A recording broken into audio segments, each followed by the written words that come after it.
হ্যাঁ, আসসালামু আলাইকুম প্রিয় দর্শক। তো আজকে আমি আপনাদেরকে দেখাবো আবারও সেই মেটা এআই এর কিছু অসাধারণ ব্যবহার। তো আমরা প্রথমে তো জানছিলাম এখানে এসে আমরা যদি কোনো একটা প্রশ্ন করি তারা অবশ্যই আমাদেরকে একটা উত্তর দেবে। তো যখন আমি যদি লিখি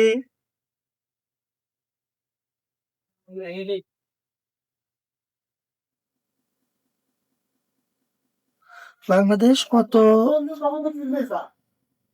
সালে স্বাধীন হয়,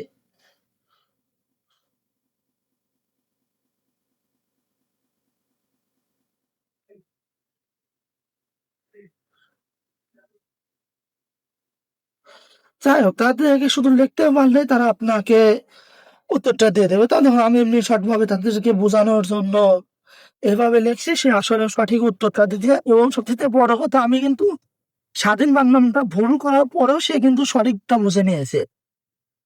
তো আমি আর একটা কাজ করে দেখাই। আমার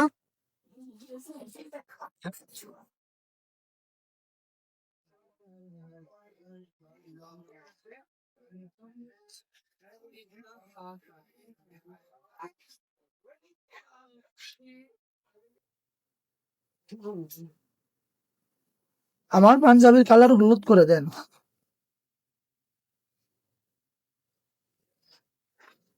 কল্পনা করা হচ্ছে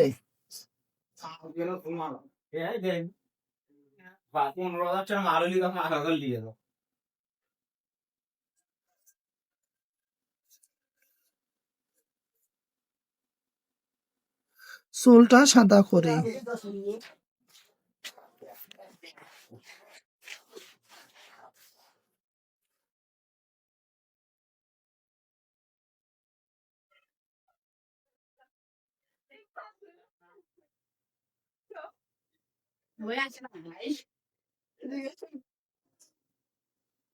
তো ওরা পিছনে ছাতা দিয়ে দিল, আমি চুলটা বলছি, ওরা ছাতা দিয়ে দিছে।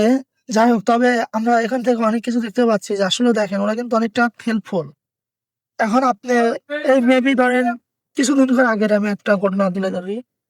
তো আমি টুইটারে আমাকে কিছু এসএমএস আসে। তো ধর আমি এটা ইংলিশ পারলাম না, তো আমি যদি এই মেসেঞ্জারে থেকে হোক আর অন্য কোনো সোশ্যাল মিডিয়া থেকে হোক, যদি একটা ইংলিশ এনে আমি যদি লিখি যে ইংলিশ টু বাংলা, আমি কিগাসেন থেকে এসেছি এবং আমি 12 বছর ধরে আমেরিকাতে বসবাস করি, আপনার সম্পর্কে কি বলবেন? এখন আমি যদি তাকে উত্তরটা দিতে পারি যে আপনি উত্তরটা লিখে দেন।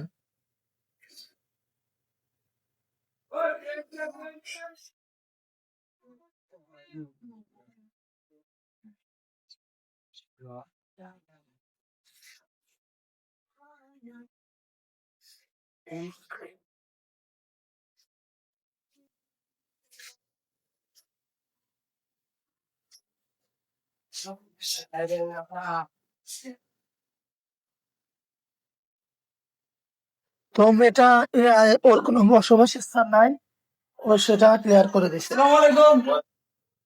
তো আমি আরেকটা প্রশ্ন করছি, উসমান হাদি কিভাবে মারা গেল বিস্তারিত জানান।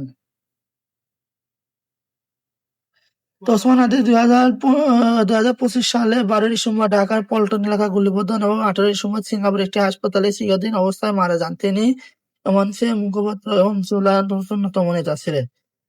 গত 12 ডিসেম্বর জুমা নামাজের পর ঢাকা বিধাননগর বসন্ত এলাকায় অন্তর্দৃষ্টি তাকে লক্ষ্য করে গুলি চালায়। গুলি দেওয়ার পর তাকে প্রথমে ঢাকা মেডিকেল হাসপাতালে ভর্তি করা হয় এবং পরে উন্নত চিকিৎসার জন্য সিঙ্গাপুর নিয়ে যাওয়া হয়। তো আসলে দেখুন এই মেয়েটা কিন্তু আমাদেরকে হাদি ভাইয়ের মৃত্যু, মারা যাওয়ার সম্পূর্ণ বিস্তারিতটা জানা দিল। তো আপনার এই মেয়েটা আইডিয়া অনেক হেল্পফুল কাজ করতে পারবেন। ভিডিওটি কেমন লাগলো অবশ্যই কমেন্ট করে জানাবেন, একটা লাইক দিবেন, ইউটিউবে দেখলে সাবস্ক্রাইবার করবেন আর ফেসবুকে দেখলে একটা শেয়ার করে দিবেন। আল্লাহ হাফেজ প্রিয় দর্শক।